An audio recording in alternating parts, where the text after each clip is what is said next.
오늘도 주님 주신 은혜와 평강 가운데 오늘 예배 자리 보신 우리 모든 이들과 함께하는 모든 이들에게 하나님의 놀라운 은혜와 평강이 가득하기를 간절히 축복합니다.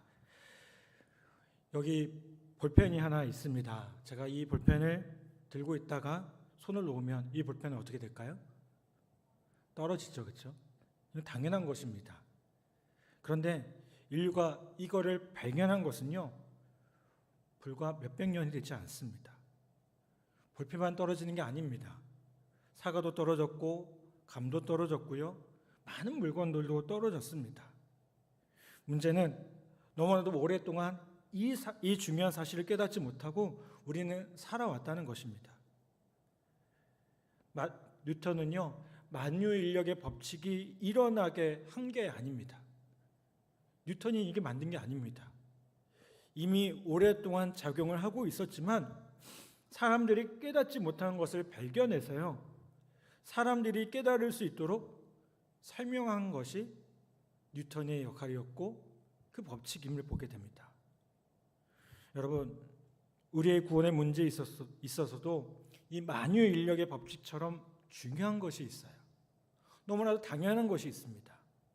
그것은 사람이 구원을 받는다는 것이 어떤 종교적인 열심이나 노력이 아니라 뭘까요?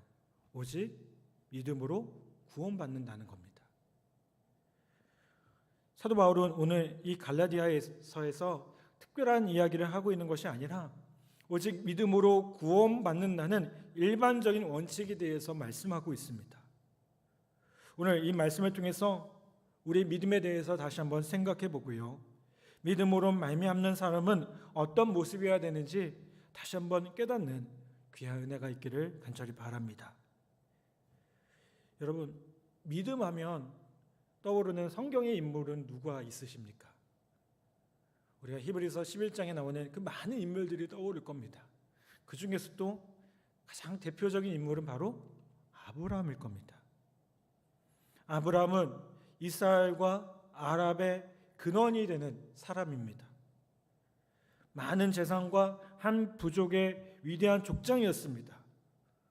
한마디로 복받은 사람이었고요, 하나님께 의롭다고 인정받은 사람이었습니다. 여러분, 모든 사람은 하나님의 도우심을 필요로 합니다. 그런데 아무나 하나님의 도우심을 받을 수 있는 것은 아님을 보게 돼요. 하나님께서 그 사람을 좋게 봐주셔야 하나님이 도와주시고요, 하나님의 도우심 가운데 살아가는 것을 보게 됩니다. 우리가 어떤 사람에게 무언가를 해주고 싶을 때 우리가 어떤 사람에게 해줍니까? 그 사람을 사랑하거나 그 사람이 나에게 뭔가 좋은 행동을 보여줄 때 더 해주고 싶고 더 뭔가 주고 싶은 것이 사람의 마음입니다. 그런데 자꾸만 미운 짓만 한다고 생각해 보세요. 어떨까요? 그냥 좋은 거 해주기보다 그냥 무시하고 지내고 싶은 게 사람의 마음이죠. 여러분, 마찬가지입니다. 우리가 하나님의 도우심을 얻기 위해서는 하나님이 우리를 어떻게 하셔야 될까요? 좋게 봐주셔야 돼요. 이거를 뭐라고 하냐면 의라고 하는 겁니다. 의. 그러면 우리가 어떻게 의로워질 수 있습니까? 이것에 대해서 모든 사람은요, 우리가 하나님을 위해서 무언가를 열심히 해야 된다고 생각해요. 이건 저도 마찬가지였습니다. 제가 뭔가를 열심히 해야, 그래서 사람들한테 인정받고 교회 사람들한테 인정받아야만 하나님이 날 사랑하시고 나에게 좋게 여겨주실 거라고 착각했어요. 많은 신앙생활을 하는 분들도 마찬가지죠. 그래서 어떻게 하려고 합니까? 뭔가 금욕적인 것을 하고 뭔가 교회를 많이 하고 교회 봉사를 많이 해야 하나님께서 우리를 좋게 볼 것이라고 착각합니다. 그런데 창세기 15장 6절에 보면 이런 말씀이 나와요. 아브라함이 여호와를 믿으니 여호와께서 이 일을 그의 의로 여기시고 라고 말씀하고 있어요. 여러분, 이 말씀은 아브라함이 하나님의 은혜와 도우심과 축복을 받는데 필요한 것은요, 다른 것이 아니었다는 거예요. 그럼 뭘까요? 오직 하나님을 믿는 믿음이었다는 겁니다. 오늘 6절 말씀에도 이 말씀을 그대로 인용하고 있음을 보게 됩니다. 6절에 이렇게 말씀하죠. 아브라함이 하나님을 믿음에 그것을 그에게 의로 정하셨다 함과 같으니라 라고 말씀합니다. 자, 그렇다면 하나님을 믿는다는 것은 무엇을 의미하겠습니까? 먼저는 하나님이 그에게 제시한 것을 그대로 믿는 것을 말합니다. 우리가 하나님을 믿을 때요, 우리는 어떻게 믿을까요? 우리의 생각과 우리가 경험한 것들을 가지고 믿으려고 해요. 그러다 보니까 늘 어떨까요? 사실 좀 불완전해요. 우리의 믿음이. 어떻게 불완전합니까? 우리가 이 세상을 창조하시고 온 우주 만물을 다스리신 그 하나님을 온전히 믿는다는 게 사실 쉽지 않죠. 왜냐하면 인간이 가진 분명히 한계가 있기 때문에 그래요. 그럼에도 불구하고 우리는 어떻게 믿어야 될까요? 우리의 한계를 뛰어넘어서 하나님을 온전히 믿을 수 있도록, 온전히 하나님을 더 많이 알아갈 수 있도록 우리가 그렇게 나아가야 된다는 겁니다. 그래서 말씀을 통해서 나에게 소개된 하나님이요, 내가 생각하는 것과 전혀 다르거나 혹은 전혀 다른 방식으로 이끌어도 어떻게 될까요? 그것을 믿을 수 있어야 돼요. 왜요? 내 생각보다 그 하나님은 어떤 분이세요? 크신 분이셔요. 그런데 하나님께서 어떻게 하십니까? 내 생각, 내 경험보다 더 크신 하나님이시기 때문에 내가 원하는 대로 이끌어 가신 분은 아닐 수도 있어요. 여러분, 우리가 신앙생활 하다 보면 자꾸만 하나님을 나의 틀에 맞추려고 하는 분들이 있어요. 하나님, 나에게 이렇게 해주셔야 돼. 하나님, 나에게 이렇게 해주셔야만 내가 잘 믿을 거야. 아니요, 믿음은 그게 아니죠. 무엇이 믿음이에요? 내 생각, 내 방법과 다르더라도 내가 그분께 맞추는 거예요. 그래서 여러분, 우리가 기도를 어떻게 해야 됩니까? 하나님 이거 해주세요, 저거 해주세요 라고 아닙니다. 그게 기도가 아닙니다. 그거는 뭐예요? 내 틀에다가 주님 이거 이렇게 부어주세요 라고 말하는 것과 똑같은 거예요. 그럼 기도는 어떻게 해야 될까요? 하나님, 내가 주님의 뜻을 알기 원합니다. 주님, 나를 이끌어 주십시오. 내가 주님께 순종하겠습니다. 주님께 따르겠습니다. 저도 요즘에 기도하다 보니까요, 전에는 통성기도를 참 오래 하려고 했어요. 근데 이게 통성기도가 갖고 있는 힘이 있죠. 어떤 힘이 있습니까? 통성으로 기도하다 보면 이게 분명히 이렇게 초점이 흔들림 없이 기도할 수 있어요. 그렇잖아요. 우리가 조용히 아무 생각하지 않고 이렇게 조용히 하나님을 바라본다는 게 쉬운 일만은 아니거든요. 근데 이렇게 통성으로 기도하다 보면 어떻습니까? 기도하는데 중언부언하지 않고 어떤 분명한 목적을 향해서 우리가 기도할 수 있음을 보게 됩니다. 그런데 그러다 보니까 이 통성 기도를 하다 보니까 어떻게 될까요? 자꾸 하나님 뭐 주세요, 먹어주세요. 근데 이렇게 주세요라는 의미가 좀 부정적으로 느낄 수도 있지만 그런 거잖아요. 하나님 이렇게 이루어 주세요. 오늘도 기도한 것처럼 하나님 나에게 내가 기대하는 대로 이 나라 이 민족을 이렇게 이끌어 주세요.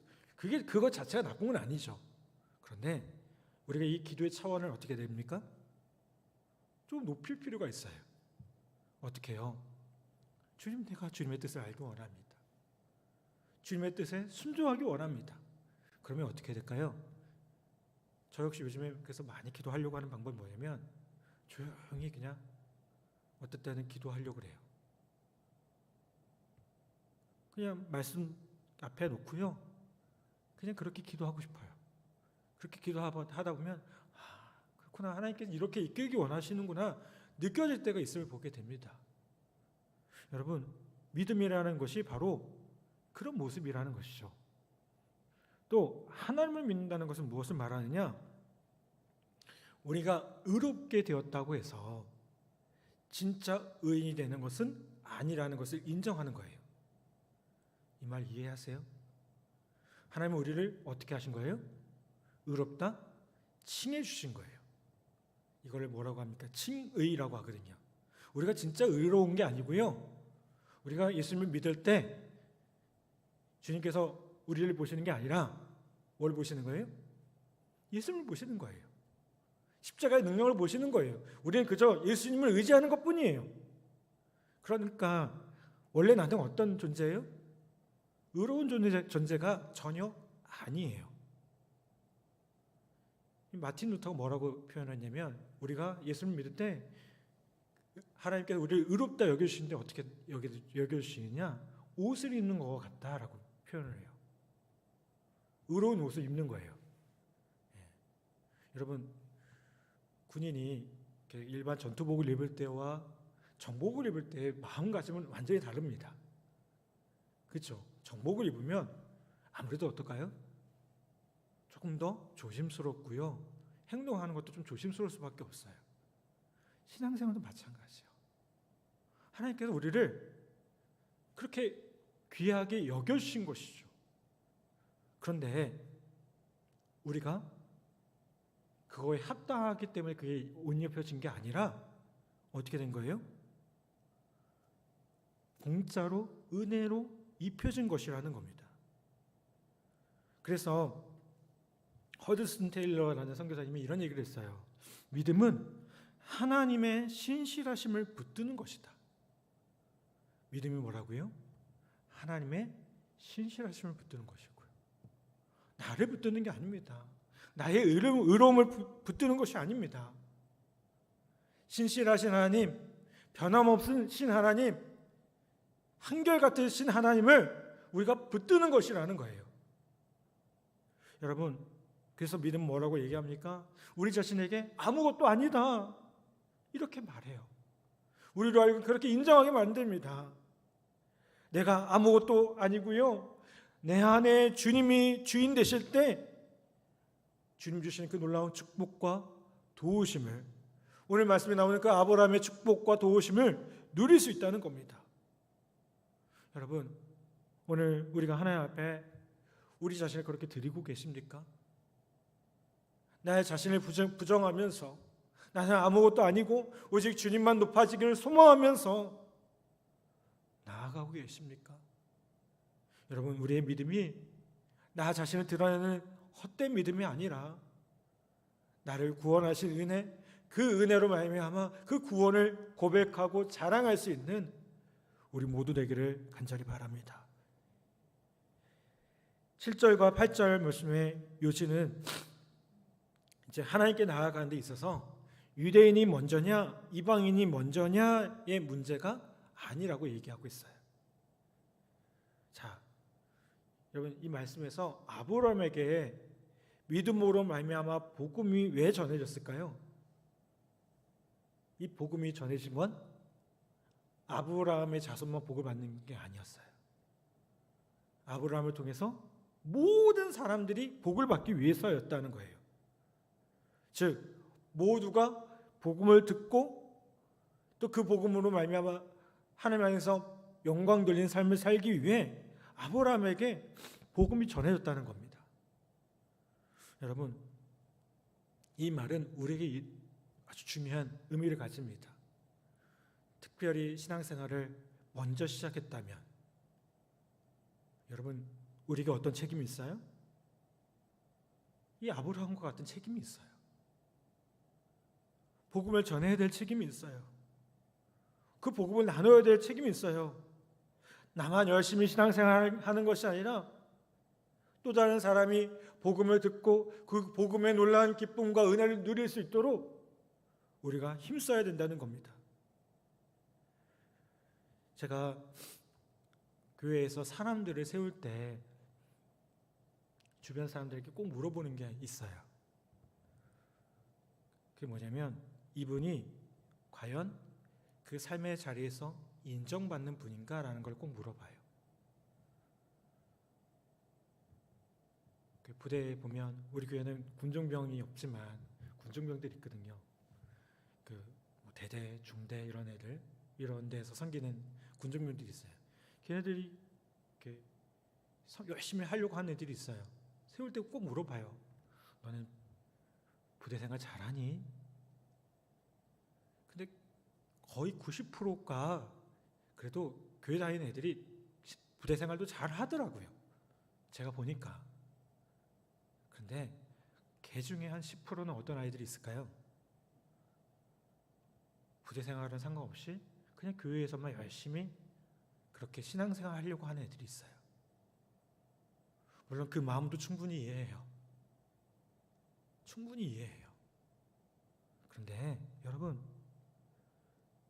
우리가 사람을 세울 때 제가 왜 주변에 있는 사람들을 물어볼까요? 여러분, 그 삶의 자리를 보면 그 열매를 볼 수가 있어요. 그 신앙의 모습이 얼마나 온전한지를 볼 수가 있어요.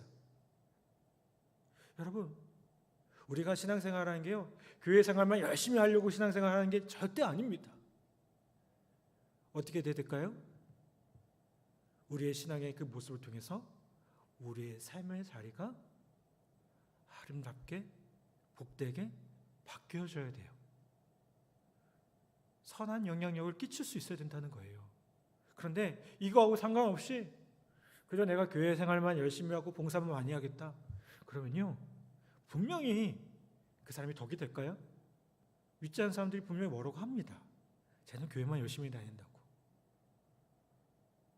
저 역시 그런 실수를 했던 사람입니다. 그렇게 안 하는 사람은 오히려 판단했어요. 왜? 하나님께 맡긴다고 하면서 왜 저렇게 세상 것을 즐거워하고 세상 일에 관심이 많아, 이렇게 판단했어요. 아니요. 우리가 참된 신앙에는요, 한 손에는 성경, 한 손에는 신문을 들고 있어야 돼요. 요즘 뭘까요? 한 손엔 성경, 한 손에 핸드폰을 들고 있어야 됩니까? 왜요? 돌아가는 걸 분명히 알아야죠. 세상이 움직이고 세상에서 복음의 역할이 무엇인지를 분명히 알 수 있어야 돼요. 그래야 그들에게 나아갈 수 있다는 것이죠.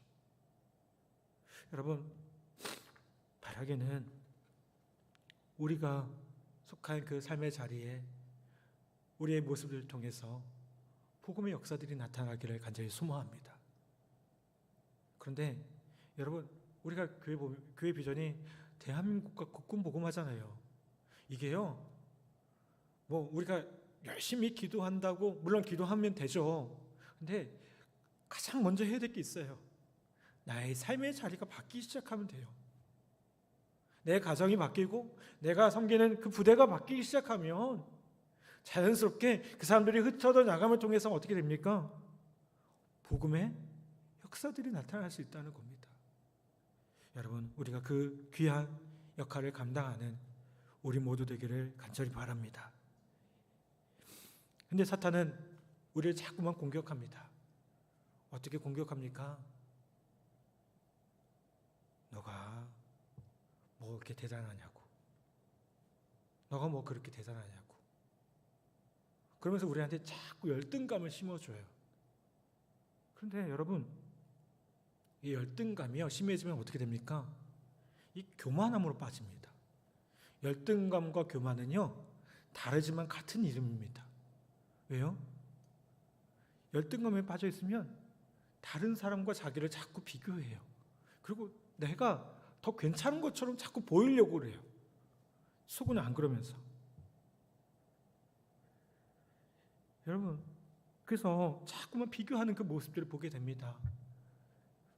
교회 안에도 그래서 그런 분들이 계셔요.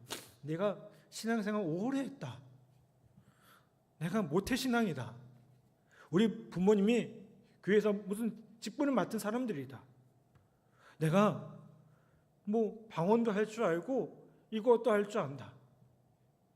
여러분, 그런 교회의 공로가, 그런 모습들이 의미가 있습니까? 전혀 의미 없어요. 믿음으로 말미암은 자는요, 그렇지 않습니다. 비교할 필요가 없는 겁니다. 여러분, 언제나 겸손하게 주님의 말씀으로 돌아가서 거기서 배우고 그것으로 만족하면, 그것으로 섬기면 다른 사람과 비교할 필요도 없고요, 다른 사람과 비교해서 나를 높일 이유도 없다는 겁니다. 사랑하는 여러분, 오늘 다시 한번 우리가 온전한 믿음으로 다시 한번 세워지기를 간절히 바랍니다. 믿음으로 말미암는 사람, 그 사람은 결코 다른 사람과 나를 비교하는 사람이 아닙니다. 나의 삶의 자리에서 오직 주님을 더 알아가고 내 삶의 가장 귀한 것이 예수를 알아가는 것이고 그 믿음으로 서는 것임을 고백하는 사람이 믿음으로 서 있는 사람임을 바라보게 됩니다. 여러분, 믿음으로 말미암은 사람은 있는 모습 그대로 주님께 드릴 수 있는 사람입니다. 내가 좀 부족하다고 여길지라도 나의 것을 드려서 나의 삶의 자리 가운데 하나님의 영광을 드러낼 수 있는 사람, 그 사람이 정말 믿음으로 드러나는 복된 사람임을 바라보게 됩니다. 여러분, 오늘 우리의 삶의 자리에서 그렇게 믿음으로 살아갈 수 있기를 간절히 바랍니다. 힘들고 어려워도 또 삶의 자리가 여러 가지 복잡한 일이 많다 할지라도 다시 한번 우리에게 귀한 믿음을 주신 그 은혜를 기억하며 그 믿음 가운데 더욱 온전히 세워지는 우리 복된 성도들과 교우들 다 되기를 간절히 바랍니다. 다시 한번 그 믿음의 주인공들 다 되시기를 주님의 이름으로 간절히 축원합니다.